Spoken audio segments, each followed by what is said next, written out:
This is the inside of the Bailey Olympus 460-2.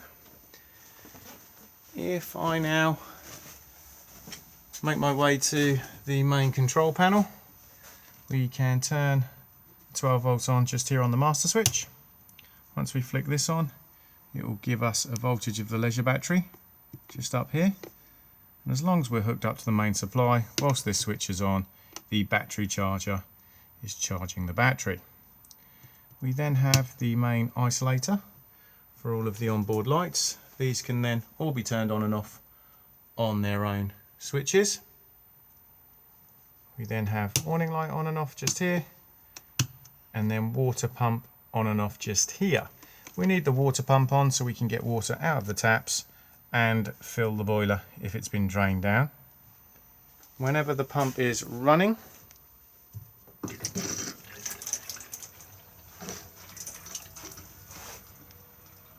the light will illuminate just here to let you know.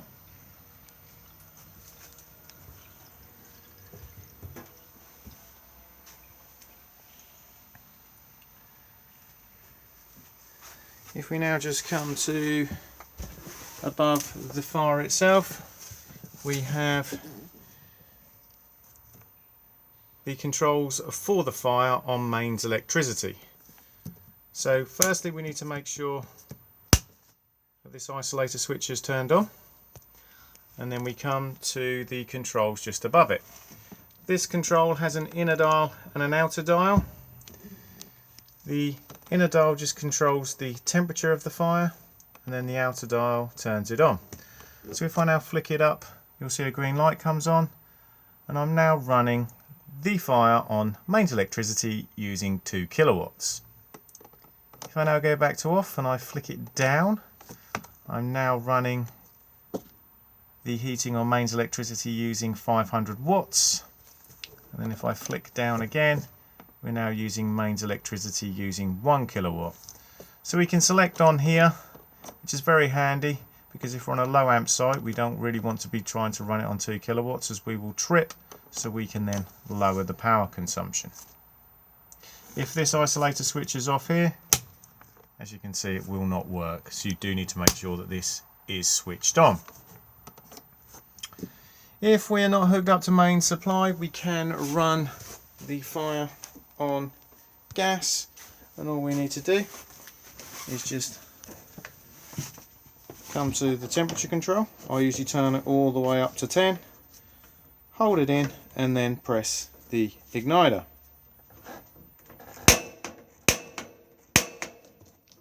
Usually when it's lit, when you let go, you can usually hear it whoosh, but you can also peer for the pilot light just there. Once it's lit, then just set whatever temperature you require. Regardless whether you are running it on gas or mains electricity, this top section here just controls the circulation fan, which will then blow the air out of all the air ducts around the caravan. If I now flick across to the left, that will turn the circulation fan on, and then we can control the fan speed just here. A will not work on this model of caravan. It stands for automatic, and you do have to have another thermostat fitted.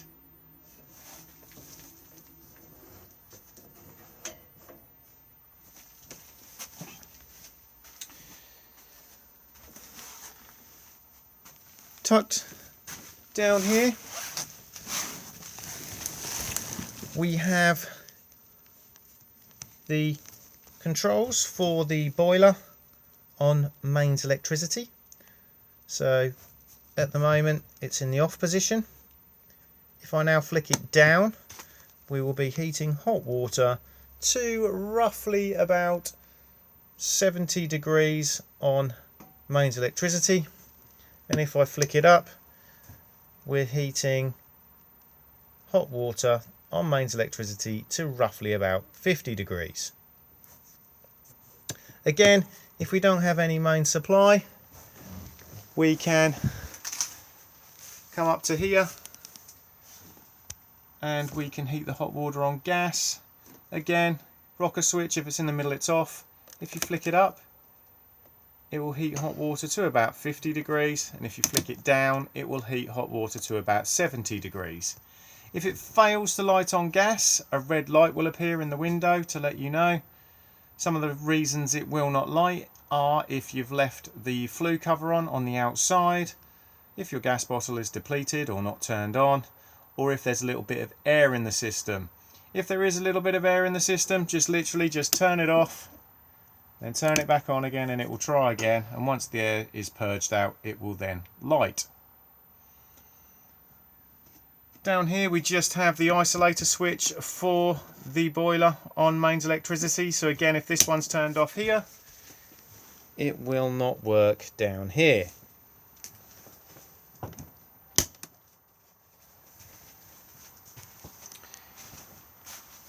If I now just come to the bench seat just here and remove the cushions, and I now just lift up, you'll see the Truma boiler in just here. So to drain the boiler down for winterization and travel, it's all just done on the yellow lever just here. Before draining, make sure that the water pump is switched off, and then come to the lever and flap it up. Once it's flapped up, it will then drop all the water out of the boiler. I always suggest that if you are fully winterizing the caravan, that you also open up all the taps as well, because this will release any airlocks in the system. When it comes to refilling the boiler back up again, make sure the taps are closed, make sure the drain valve is back in the position it is at the moment, fill up the aqua roll, drop in the submersible, turn on the master switch and then the water pump, and it will then begin to refill the boiler. After a few minutes, begin opening the taps. They'll cough and splutter as they force the air out. Once they're running freely on both hot and cold, reclose, and then the system will fully reprime itself.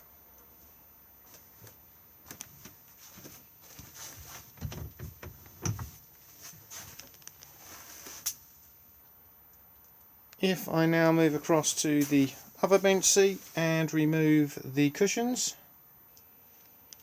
you can again see we have storage beneath. You can also see the corner steady winding handle just there. The control board for the power touch motor mover, and just there. And then we have the top of the consumer unit. So the battery charger just sits at the back of the unit just here, so do make sure that you do not obstruct it, or otherwise it will overheat. And if I now just flap down the front just here, you will see the front of the consumer unit. So we have the trip switches along here, so we've got the individual MCBs, the main RCD just there, and the test button. So if anything is not working on main supply, just check to see if you've tripped at this point here.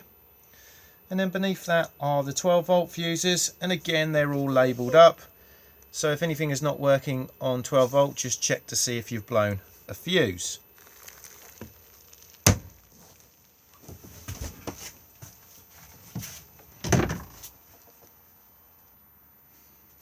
If I now come to the overhead locker just here, we have the television aerial just here. So the digital amplifier for the television aerial just sits here, on and off underneath. Control the boost just here, but just leave it set to normal, don't put it onto low, or otherwise you will not be able to tune anything in. And then the TV aerial mast just sits here. To raise the mast, loosen the collar and then push up, and then get the aerial into the position that you require. This little red dot here just represents the point of the aerial, so you know which way it's facing. Once in the position, lock into place. At the moment the aerial is sitting in the horizontal position. You can flip it on its side to vertical just by turning the tail here if you need to do additional tuning. Do make sure that the aerial is down for travel. We then have the radio just here. Turn it on just by pressing the button that says source. CD in here, eject on here. Change tracks on the arrow buttons just here, and also search for radio stations. Volume control just here. And then the source button to turn it back off again.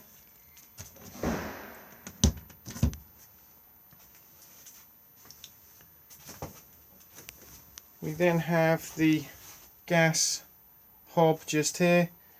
So to light the rings, just push in, twist and press the igniter just down here.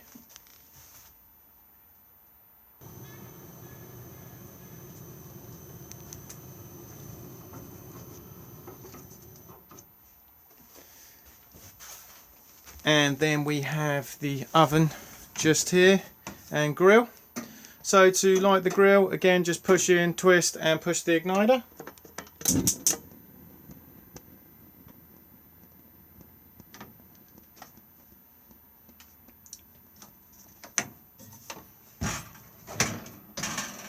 And the oven.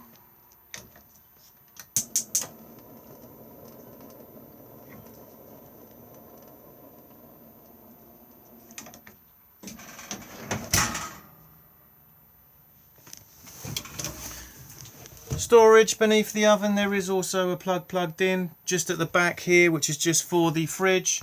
And then we have also the gas isolation taps just here as well. Top one being for the hob, then we have the cooker, fridge, and then at the bottom the heating. Any gas isolation taps can just stay in the on position. They are more for maintenance than anything else. I always say if you smell gas in the caravan, just go to the source and turn the gas bottle off.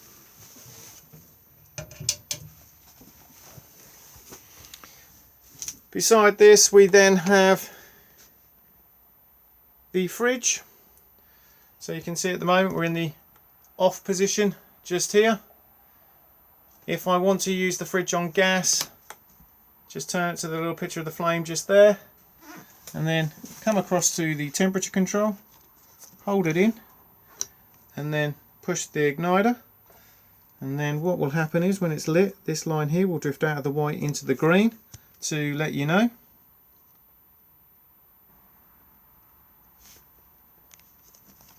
And then as you can see, the red line is in the green, indicating that it's lit. After gas, we then have main supply with the little picture of the 2-pin plug. And then lastly, we have a picture of a battery, which is 12 volt maintain, which is what we have it on when we are towing the caravan to keep the fridge cold whilst on the move. The engine does need to be running for this to work.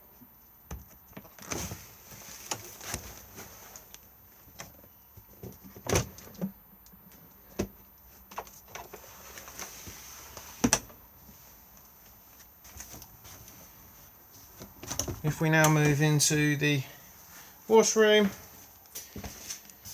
we have the shower cubicle just here.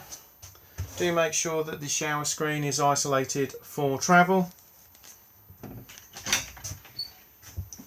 Wardrobe just here.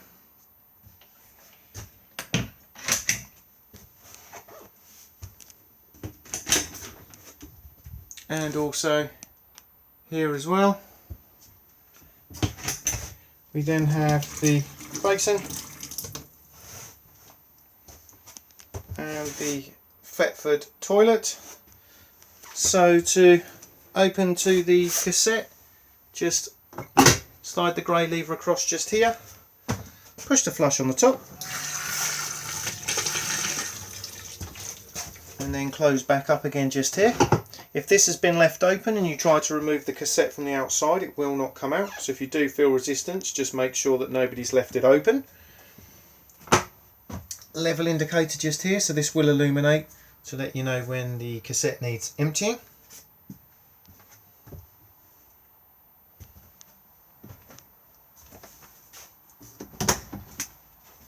On the opposite side we have the microwave.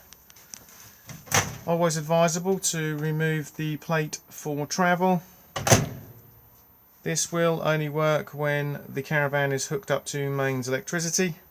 And then we have quick start just here, and stop, and then we have all the usual. You can dial in the exact time you want just here, power settings, defrost, etc. The microwave is plugged in just up here.